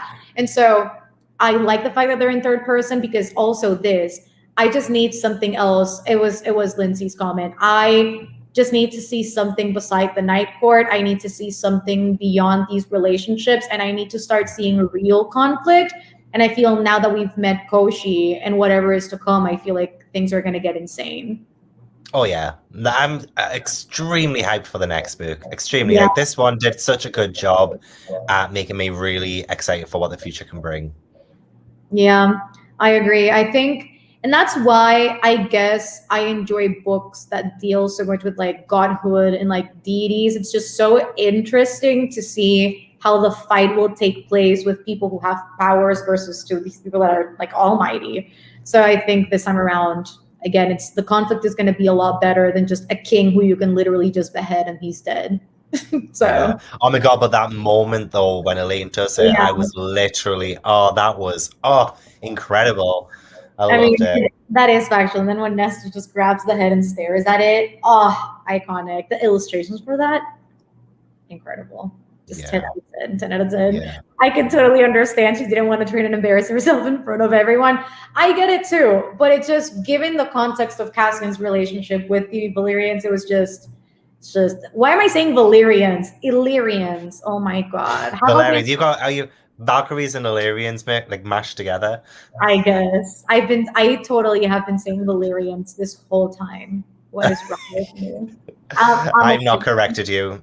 It's fine. I've not corrected you. I'm ashamed. I don't think she's ready either. And honestly, I don't think Nesta owes him any story, especially if she simply wants to heal that part of her on her own. Absolutely, yes. Second this.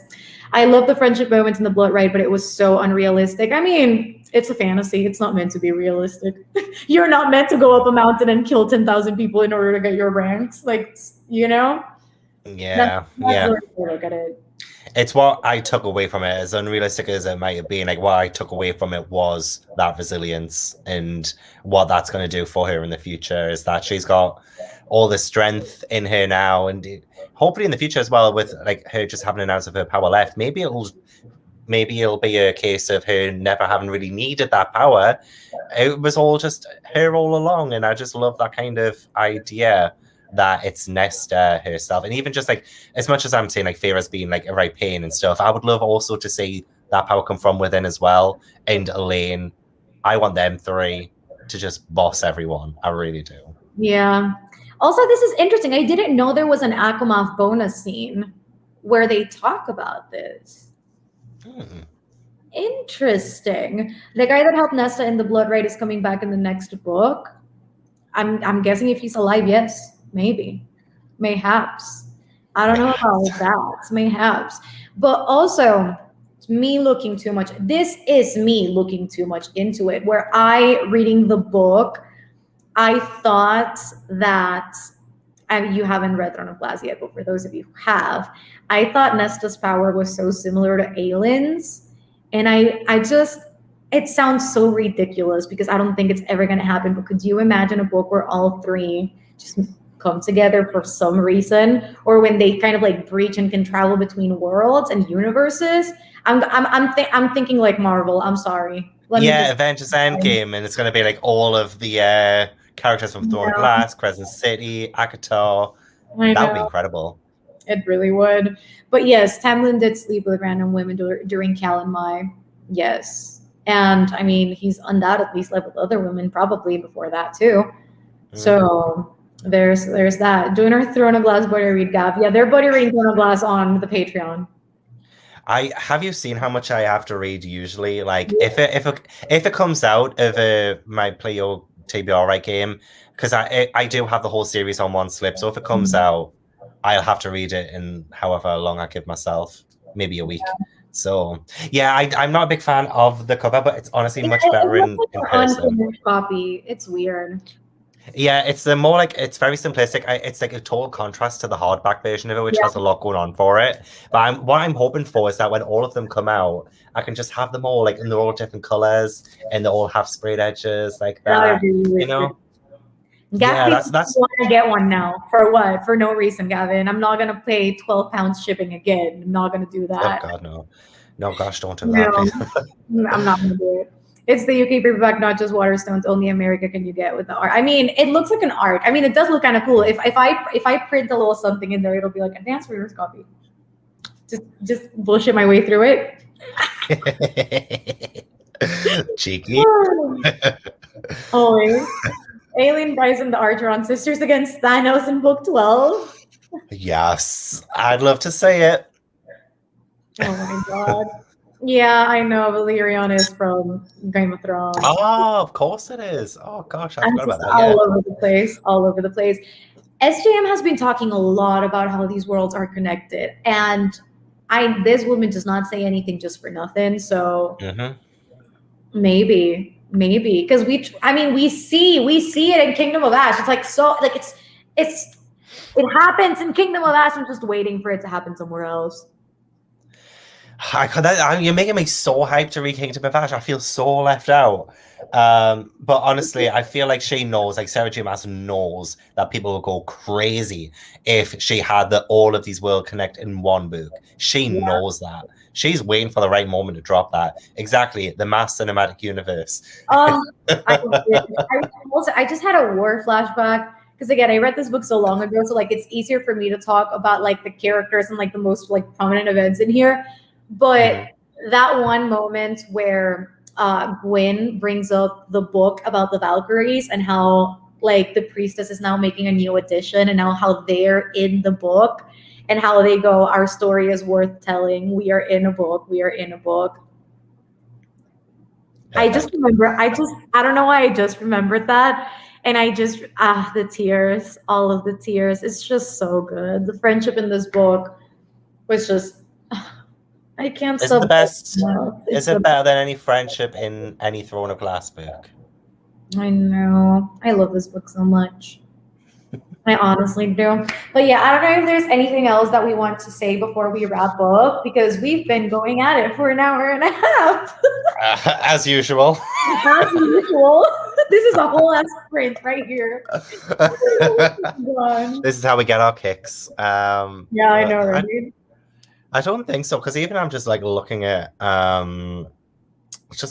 my I didn't realize Feyre men were such good therapists. Like, yeah, they are pretty good at listeners. That's it. Like that's what I feel like that's the only point I didn't make from my notes. Yeah. Oh, wait, you know what I just remembered? I just remembered Nesta wanting to have a threesome with Asriel and Cassian. I mean, who doesn't? I mean, who doesn't? The fact that she thinks about it, she's like, I wonder what it'd be like to be squished between these two strong men. I was like, damn, I too. Oh well, didn't Sarah J Maas say there was going to be like a threesome in this book, and then there wasn't? So maybe that was that. Yeah, there was, and then she cut that out. So I'm convinced it was that. We were robbed. We were robbed. I wanted to say Cassian and Asriel cross swords is what I wanted to say. Yeah. Oh wait, I'm seeing now so many. I literally have so many notes and like just trying to like sift through these. But the fact that he got her a music ball for a gift, because he was like, I know how much you love music because you were a dancer. The fact that I literally, if it was not for this, I would not have remembered that ever. And then how she got all excited about Asriel's gift. Oh my God, wait, he gave her a book light and they hugged and she started laughing. That was such a cute bonding moment. And the bracelets and the wish to always find each other. Oh, just oh my gosh. So good. All moments I've forgotten about. This is why it's going to be great when I reread this, because all of this will just be like, it'll almost be like reading it for the first time. It'll be amazing. Let me know when you reread it. I'm going to reread it with you, okay? Because I feel like let's do, and like, you know what? Because we've read all of them, let's do Thorns and Roses-A-Long again from the beginning. Oh my Start God. next month. Go Thorns and Roses next month, guys. Oh my God. When ACOSF, what number is it? 4? No, 5, 6. I don't even know what book it is anymore. It's gonna be Thorns and Roses-A-Long Part 2 with Gavin. You just like with Gavin and like brackets at the bottom and it's very small. Gavin. Oh my God. Yes, that scene on the mountain. I totally forgot about this, but yes, when he's like, I'm gonna let her do her own thing. And I'm just going to let her climb up this mountain with me and let her open up when she wants to, the way that I opened up when I wanted to. And again, it just shows how much choice he genuinely gives her. He's like, this is your journey, and I don't need to step into it for you to heal because that's your thing to do. And so again, it just shows you like keep reaching out a hand and they'll grab it when they're ready. And he's like really, really old as well, isn't he? So it's like he has all of these years of wisdom and experience. And I feel like sometimes, like Rhys as well, like they come across as too immature for their age. And I feel like, that was like a really great example of them being wise, or as wise as they should be. And Cassian, that's why I like him more than Rhysand after reading this book. I really do. He just understands, and he's there to listen. He's not there to control or dictate. He's just there to listen half the time, and he allows her the space to talk. So it's just I just love him. I do. Yeah. They also mentioned they used to have sex. Yes. When I read this, I was so shocked. Like, we are no strangers to having sex in the same room. I was like, they are freaky. They are very freaky. Yeah. Yeah, but we need to start seeing this. I don't want any illusions. Like Sarah J Maas, I want some more, I want some like diversity in that bedroom. Yeah. Yeah. That's what I want next. That's what I want book 5 to have. I mean, honestly, it was the same thing with ACOSF, where Rhysand goes like, "Do you want another person with us? Like, do you want to have sex with somebody else? Because I can arrange that." And she was like, "Really?" So I don't know, but I feel like with more, that's when it'll happen. Maybe more in Emery would be the way to go. Maybe. Yeah. I love how SJM gives her heroines art hobbies, Elain with books, Feyre with whatever paint she's doing, Bryce dance, and Nesta books and music. I love that. Yeah, or like the arts, because the arts have been suffering quite some time now. It does feel like maybe Sarah J Maas is kind of, I mean, probably not, we're reading too much into it, but it's very great for us to read about 100%. Yeah. Especially like readers as well, like Nesta being a reader. Oh, I just love that. I felt seen. Okay, this part too, though. 500 years, you need to get creative at one point. Mm-hmm. Okay, Yeah. 1 point. I mean, I really hope that they do in the adaptation. I really hope they step it up, because adaptations are a place where you can just change stuff and make it more current. Because again, the series is like outdated in a way. The first book came out in like 2015, and we knew the norm of publishing back then. So hopefully they're able to step up this time around. I feel like Sarah J Maas's vision for the series has probably shifted since then as well, because I feel like the first book just feels like such a totally different book to the rest of them. And yeah, like as long as Sarah J Maas approves of it, I'd be so happy to see changes to this, because like this is her vision and this is her story. So as long as it has her approval, I'd love to see more like LGBTQ plus. I'd love to see more BIPOC. I'd love to see everything that this story should have already had in the past. So if she can introduce that now, this could be like her opportunity to fix the things that maybe she wanted to change from the past. But I don't know what Sarah J Maas wants, to be honest, but I really hope that's what she wants.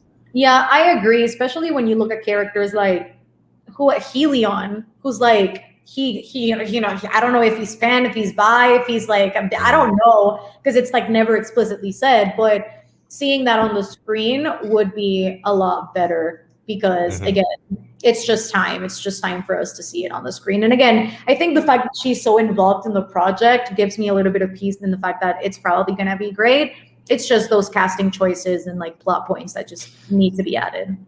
Yeah, which will also be great, because like, what's the beauty of seeing something that is the exact same as the books? Like, you need to add or take away stuff to make it kind of innovative in a way and to not make it the same. So I'm excited. A good example of that is the series of Unfortunate Events series on Netflix. That one, it took the original content and just embellished it and made it so much better. So that's what I hope for from the ACOSF books. And then, of course, there's like certain scenes and moments that I'd love to still see. But I'm happy that it's going to happen. Like, I know a lot of people weren't, but I'm really excited. I am. Yeah. Oh, Matthew's wife. Oh. And Mel's hubby, don't forget.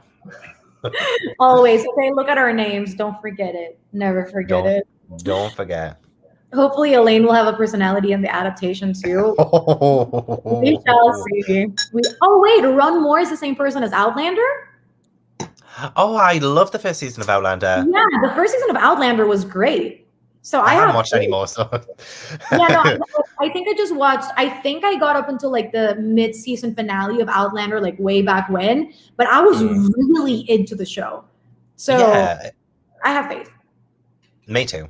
I have faith. And again, like SJM is co-writing the script, so extra faith that this is going to be good. I know people have so many mixed opinions about the show and about the fact that it was picked up by Hulu. People were like, it should have been Netflix.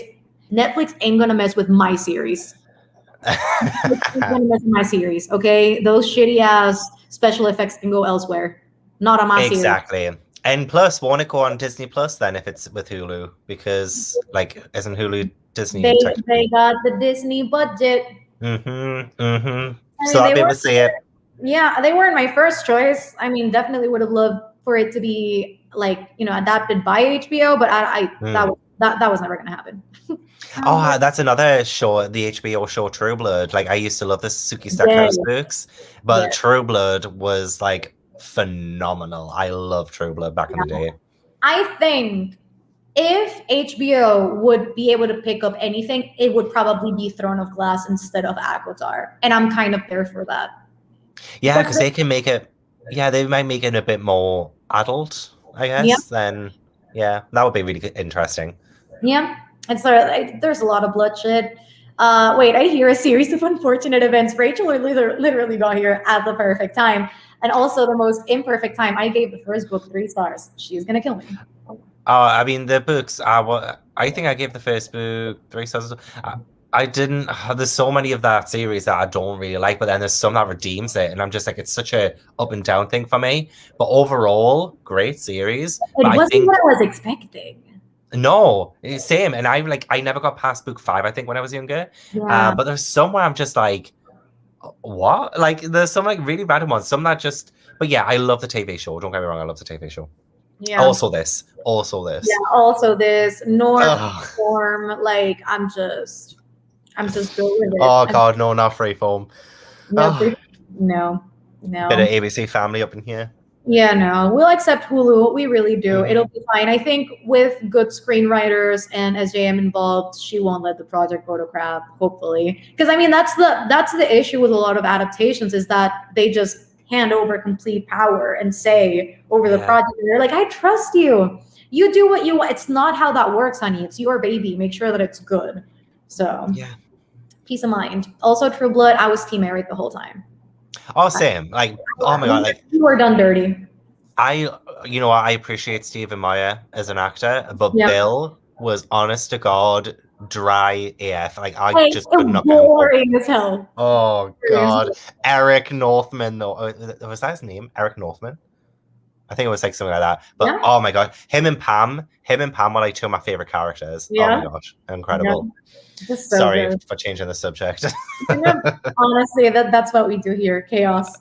But hopefully Throne of Glass will also be announced soon as an adaptation, because if the rights were bought in 2017, then hopefully it'll come up soon enough. Because this is literally the era of adaptations. Everybody is getting books literally come out and then a month later they have a movie deal. So it's the time. That's true. Even before they come out as well, I'm sure like maybe Nevermore or Amari and the Night Brothers, like they got like a deal before they were even like actually released. But like I was surprised Thorn of Glass. We trust no directors. I was surprised Thorn of Glass wasn't made into a show earlier, to be honest. But it's 10 years next year, isn't it? That it's since it came out. Did it come out 2012? Is that when Thorn of Glass first came out? I think so, yeah. So like maybe like a 10-year anniversary announcement. It'll be like we're getting adapted. Yeah. That'd be cool. Yeah.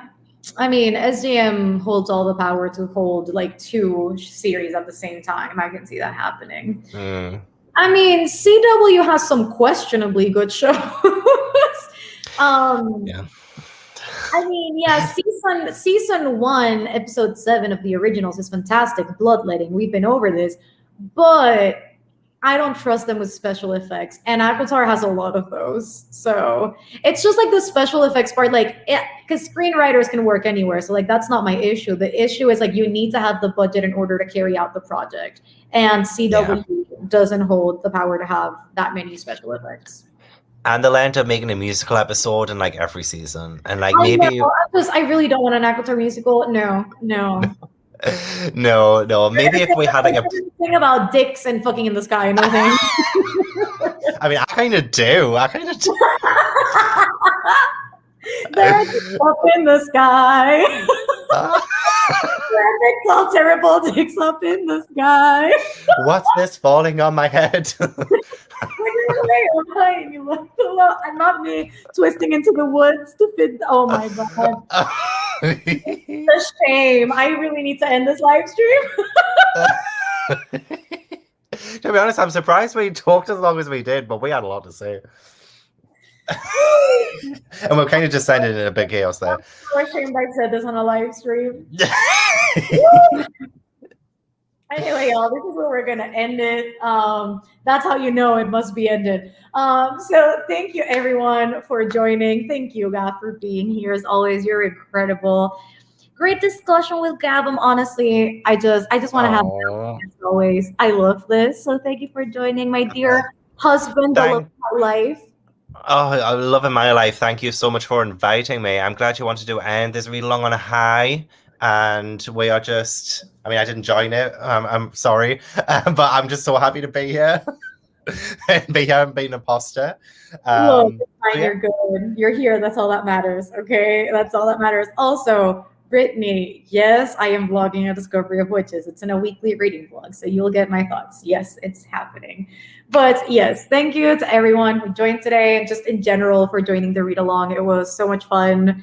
It was a crazy ride, but we ended on a high, and that's all that matters. And we got to discuss some great stories, great books, and just having great conversations overall with you guys. So yes, thank you all for joining.